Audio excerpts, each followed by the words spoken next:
ভেবো না তো মা। হ্যাঁ মা, আমিও এটা মনে করি। বিধাতাই আমাদের মঙ্গল করবেন, বিধাতাই আমাদের রক্ষা করবেন। আমি যদি ভুল না করি এটা রাজুরই বাড়ি, তাই না? আর আপনিও হয়তো রাজু। হ্যাঁ সাহেব, আমি রাজু। কিন্তু কি হয়েছে সাহেব? আমরা কি কিছু করেছি? না, তুমি কিছু করনি, কিন্তু অনেক কিছুই করেছো।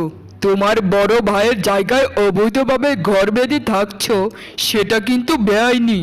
এখনই এ বাড়ি ছেড়ে চলে যাও, এক্ষুনি। না হলে কিন্তু আমি অ্যারেস্ট করতে বাধ্য হব। এইসব কি কথা বলছেন সাহেব? আমার ছেলেকে আপনি ধরে নিয়ে যাবেন না। এটা আমাদের নিজেদের বাড়ি। আমার বড় ছেলে আমাদের সাথে বিশ্বাসঘাতকতা করছে।